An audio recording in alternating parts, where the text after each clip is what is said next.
ഇന്നത്തെ ചോറിന് എന്താ കൂട്ടാനെന്ന് ചോദിച്ച് പാവയ്ക്ക എന്ന് പറഞ്ഞാൽ ഞാൻ എപ്പോൾ ഓടിയെന്ന് ചോദിച്ചാൽ മതി. പക്ഷേ പാവയ്ക്ക ചെയ്യേണ്ട രീതി ചെയ്ത് കഴിഞ്ഞാൽ നമുക്ക് അടിപൊളിയായി കഴിക്കാം കേട്ടോ. ഞാനും ഇതുവരേക്കും പാവയ്ക്ക എന്ന് കേൾക്കുമ്പോൾ മുഖം ചൊളിച്ചുകൊണ്ടിരിക്കുകയായിരുന്നു. പക്ഷേ ഇങ്ങനെ ഞാൻ ചെയ്തപ്പോൾ സീരിയസ്ലി ഗൈസ് എനിക്ക് ഭയങ്കര ഇഷ്ടമായി.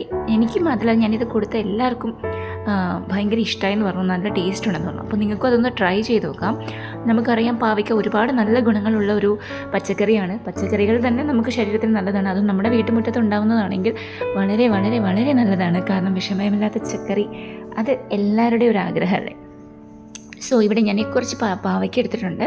ഇവിടെ 4 കാണിച്ചുള്ളൂ. ഞാൻ 4 ഒരു 8 പാവയ്ക്കോളം എടുത്തിട്ടുണ്ട്. കാരണം എനിക്ക് മാത്രമല്ല, എൻ്റെ കൂടെയുള്ള കുറച്ച് പേർ കൂടെ ഞാനിത് ഉണ്ടാക്കാമെന്ന് കരുതി. പാവയ്ക്ക 2ആയി മുറിച്ച് അതിനകത്തുള്ള ഭാഗങ്ങൾ, അത് ചിലപ്പോൾ കുരുവൊക്കെ മൂത്തതാണെങ്കിലും നമുക്കത് കഴിക്കുമ്പോൾ അത്ര സുഖമായിട്ട് ഫീൽ ചെയ്യില്ല. സോ ഇതുപോലെ ഒരു നല്ല നീളമുള്ള സ്പൂൺ എടുത്ത് അതിനകത്തോട്ടേക്ക് ഇൻസേർട്ട് ചെയ്തിട്ട് നമുക്കൊന്ന് റൗണ്ട് ചെയ്ത് ഇങ്ങനെ എടുത്തു കഴിഞ്ഞാൽ ഈസി ആയിട്ട് അകത്തോട്ട് സാധനങ്ങൾ പുറത്തോട്ട് വരും. നമുക്ക് എളുപ്പമായിട്ട് ക്ലീൻ ചെയ്തെടുക്കാം. എന്നിട്ട് ഇതിനെ ഇനി ഒന്നുകൂടെ നമുക്ക് നടുവിൽ നിന്ന് കട്ട് ചെയ്തിട്ട് സ്ലൈസ് ചെയ്യണം. സ്ലൈസ് ചെയ്യുമ്പോൾ ശ്രദ്ധിക്കുക, വളരെ കനം കുറഞ്ഞ് സ്ലൈസ് ചെയ്യുമ്പോൾ കുറച്ചുകൂടി ഈസി ആയിട്ട് നല്ല ക്രിസ്പി ആയിട്ട് നമുക്ക് ചെയ്യാൻ പറ്റും. അപ്പോൾ ഞാൻ ഈ പാവയ്ക്കകളൊക്കെ മുറിക്കണത് മുഴുവനായിട്ട് ഞാൻ വീഡിയോയിൽ ഇടുന്നില്ല. കുറച്ച് പാവയ്ക്ക മാത്രം കട്ട് ചെയ്തതിൻ്റെ വീഡിയോസ് മാത്രമേ ഇട്ടിട്ടുള്ളൂ. ഓക്കെ, അപ്പോൾ പാവയ്ക്കയ്ക്ക് കയ്പ്പ് ഉള്ളതുകൊണ്ട് നമുക്ക് ആദ്യം ആ കയ്പ്പ് കളയാനുള്ള ഒരു വഴി കൂടെ ഞാൻ ഇതിനകത്ത് പറയുന്നുണ്ട്. അപ്പോൾ നമ്മൾ നേരത്തെ ഓൾറെഡി ക്ലീൻ ചെയ്ത് വെച്ച പാവയ്ക്ക നടുവേ കട്ട് ചെയ്തിട്ട് ഇതിനെ സ്ലൈസ് ചെയ്യുക. ഞാൻ ഓൾറെഡി പറഞ്ഞതുപോലെ കനം കുറച്ച് സ്ലൈസ് ചെയ്ത് വെക്കുക. അപ്പോൾ സ്ലൈസ് ചെയ്ത് കഴിഞ്ഞ് കഴിഞ്ഞാൽ നമുക്കിതിനകത്ത് അടുത്ത സ്റ്റെപ്പ് ഇതിൻ്റെ കയ്പ്പ് കളയാനുള്ള സ്റ്റെപ്പാണ്. ഞാൻ കാണിച്ചു തരാം.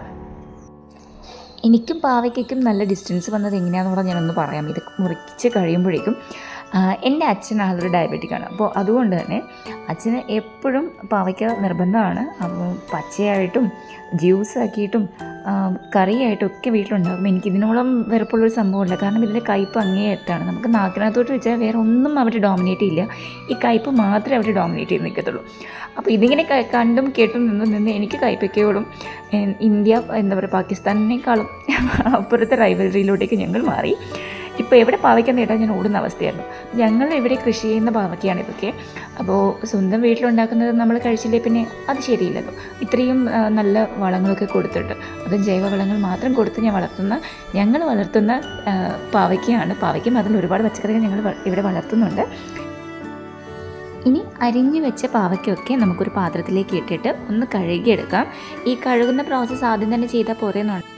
പക്ഷേ ഞാനിവിടെ മാക്സിമം കയ്പ്പ് അവോയ്ഡ് ചെയ്യുകയാണ്. എനിക്ക് അത്രയും കയ്പ്പ് പറ്റത്തില്ല. അപ്പോൾ കഴുകിയിട്ട് നന്നായിട്ട് ആ വെള്ളം ഊറ്റിയെടുത്തിട്ട് വേറൊരു പാത്രത്തിലേക്ക് നമ്മളതിനെ മാറ്റി വെക്കണം.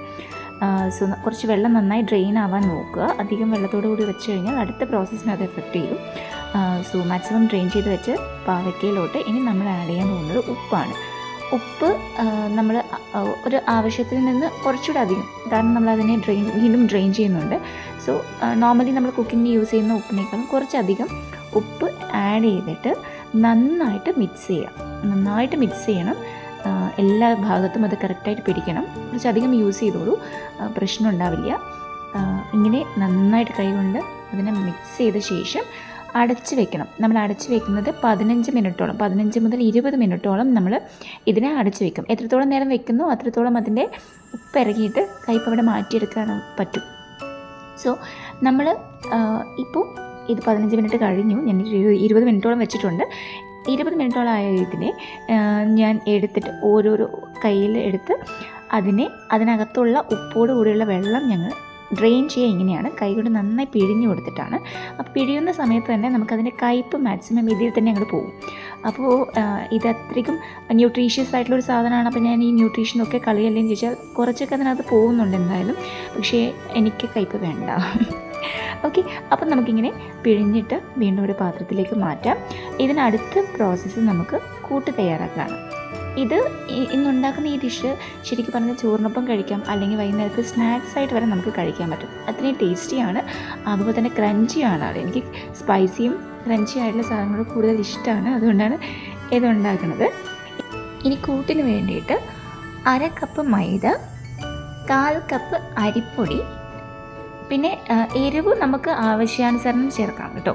മുളക് പൊടി ചേർക്കുമ്പോൾ നമുക്ക് സ്പൈസി ആയിട്ട് വേണമെങ്കിൽ അല്പം അധികം ചേർക്കാം. അല്ലെങ്കിൽ നമുക്ക് ആവശ്യത്തിന് ചേർക്കാം. പിന്നെ മഞ്ഞൾപ്പൊടി, പിന്നെ ഞാൻ ഇതിനകത്തോട്ട് ആഡ് ചെയ്യുന്നത് ജിഞ്ചർ ഗാർലിക് പേസ്റ്റാണ്. ഇവിടെ തന്നെ അരച്ച് നമ്മൾ വീട്ടിൽ തന്നെ പ്രിപ്പയർ ചെയ്ത ജിഞ്ചർ ഗാർലിക് പേസ്റ്റാണ്. ഇതൊക്കെ ചേർത്ത് അല്പം വെള്ളം, അധികം വെള്ളം ആവാൻ പാടില്ല, കാരണം കൂട്ട് ഒരിക്കലും വെള്ളം പോലെ ആവാൻ പാടില്ല. മൈദ അരിപ്പൊടിയൊക്കെ നല്ലൊരു കൺസിസ്റ്റൻസി കിട്ടണം. നമുക്കിത് നന്നായി കൈകൊണ്ട് ഞെരടി കൊടുക്കണം. ഇതിനകത്തോട്ട് ഉപ്പ് ഇപ്പോൾ ആഡ് ചെയ്യേണ്ട, കാരണം ഓൾറെഡി നമ്മൾ കയ്പ്പയ്ക്കയിലോട്ട് ഉപ്പ് ആഡ് ചെയ്തതുകൊണ്ട് ഓൾറെഡി ഉണ്ടാവും. അഥവാ വേണമെന്നുണ്ടെങ്കിൽ നമുക്കിതൊക്കെ പ്രിപ്പയർ ചെയ്ത ശേഷം ഒന്ന് പൊരിച്ചിട്ട് വേണമെങ്കിൽ ആ സമയത്തേക്ക് നോക്കിയിട്ട് ഉപ്പ് ആഡ് ചെയ്ത് കൊടുത്താൽ മതി. അപ്പോൾ കൈ കൊണ്ട് നന്നായി മിക്സ് ചെയ്യുമ്പോൾ ആദ്യം കുറച്ച് കട്ടിയായിട്ട് തന്നെ മിക്സ് ചെയ്യുക. പിന്നെ കുറച്ചുകൂടെ വെള്ളം ഒഴിച്ചിട്ട് ഈ ഒരു പരുവത്തിലാവുമ്പോൾ, ഒരു ബജ്ജി മാവിൻ്റെ ഒരു പരുവത്തിലോട്ടേക്ക് ആവുമ്പോൾ നമ്മുടെ പാവയ്ക്ക ഇതിലോട്ടേക്ക് ആഡ് ചെയ്തിട്ട് വീണ്ടും നന്നായി യോജിപ്പിക്കുക. ഈ മിക്സ് എത്രത്തോളം നമ്മളെ കൂട്ടുമായിട്ട് മിക്സ് ആവുന്നോ അത്രയും നല്ലത്. എങ്കിൽ മാത്രമേ നമ്മൾ കഴിക്കുമ്പോൾ ഇതിൻ്റെ രണ്ടിൻ്റെ ടേസ്റ്റും ഈക്വലായിട്ട് വരൂ. അല്ലെങ്കിൽ ഒന്നുകിൽ കയ്പ്പയ്ക്കയായിരിക്കും കൂടുതലായിട്ട് നമുക്ക് ഡോമിനേറ്റ് ചെയ്ത് നിൽക്കുക, അല്ലെങ്കിൽ കൂട്ടായിരിക്കും. ഈ മിക്സ് ഒരു 5 മിനിറ്റ് മുതൽ 10 മിനിറ്റോളം നമുക്ക് അവിടെ സെറ്റ് ചെയ്യാൻ വെക്കാം. അതിനുശേഷം കുറച്ച് തിളച്ച എണ്ണയിലോട്ട് നമ്മൾ ഡീപ്പ് ഫ്രൈ ആണ് ചെയ്യുന്നത്. അപ്പോൾ ഒരു സ്പൂൺ വെച്ചെടുക്കുകയാണെങ്കിൽ കുറച്ചുകൂടി ബെറ്റർ ആയിരിക്കും. നമ്മുടെ കൈക്കാതാകുന്ന ബുദ്ധിമുട്ടൊന്നുമില്ല, പക്ഷേ വേസ്റ്റേജ് നമുക്ക് അവോയ്ഡ് ചെയ്യാം. അപ്പോൾ കുറച്ചായിട്ട് ഇട്ട് കൊടുത്തിട്ട് നന്നായി വറുത്ത് കോരണം. അപ്പോൾ ഇട്ട് കഴിഞ്ഞ് നമ്മൾ ഇടയ്ക്കിടയ്ക്ക് അതിന് തിരിച്ച് മറിച്ച് ഇട്ട് കൊടുക്കണം. എങ്കിൽ മാത്രമേ എല്ലാ ഭാഗവും നന്നായിട്ട് മുരിയുള്ളൂ. അതും ഒരു ഗോൾഡൻ ബ്രൗൺ കളർ ആകുമ്പോൾ നമ്മൾ മുരിഞ്ഞത് എടുത്ത് മാറ്റി വയ്ക്കണം. ഇപ്പം നോക്കി എത്ര അടിപൊളിയായിട്ട് ചെയ്തിട്ടുണ്ടെന്ന്. ഇത് കഴിച്ചാൽ സത്യം പറഞ്ഞാൽ ഇനി മുതൽ പാവയ്ക്ക നിങ്ങൾ വേസ്റ്റ് ചെയ്യില്ല, അല്ലെങ്കിൽ കണ്ടു കഴിഞ്ഞാൽ വാങ്ങിക്കാതിരിക്കത്തില്ല. അപ്പോൾ ഇതെല്ലാവരും ഒന്ന് ട്രൈ ചെയ്ത് നോക്കൂ, തീർച്ചയായും ഇഷ്ടപ്പെടും. ഓക്കെ.